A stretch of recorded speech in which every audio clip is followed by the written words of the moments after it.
महाराष्ट्र में राज्यसभा चुनावों से ही सियासत गरमाई हुई है और अब एमएलसी चुनावों के बाद ये हलचल और तेज हो गई है। इसका कारण है बीजेपी की तरफ से लगातार जारी सेंधमारी।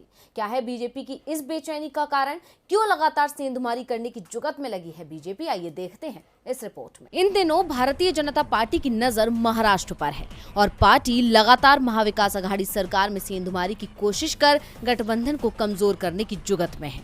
हाल ही में हुए राज्यसभा और विधान परिषद के चुनावों में बीजेपी अपनी कोशिश में कामयाब भी हुई, लेकिन बीजेपी यहीं रुकने के मूड में नहीं है और अब उसकी नजर है अगले महीने 18 जुलाई को होने वाले राष्ट्रपति चुनाव पर।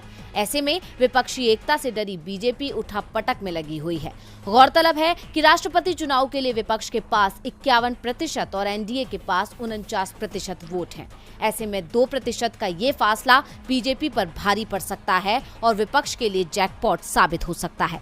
इसलिए विपक्ष एकजुट होकर साझा उम्मीदवार उतारने का मन बना चुका है और जल्द ही नाम की घोषणा करने वाला है। अब यही बात बीजेपी की टेंशन बढ़ा रही है।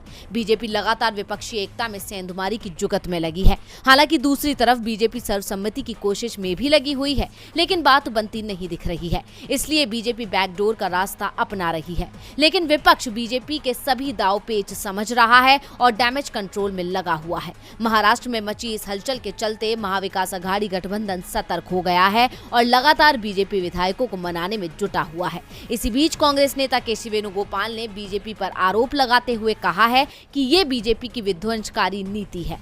गौरतलब है कि एमएलसी चुनाव में क्रॉस वोटिंग के बाद मंत्री और शिवसेना के सीनियर नेता एकनाथ शिंदे गुजरात के सूरत चले गए हैं। शिंदे का दावा है कि उन्हें 20 विधायकों का समर्थन हासिल है। वहीं कांग्रेस का कहना है कि सभी विधायकों से बात हो गई है और वो जल्द ही वापस आ जाएंगे।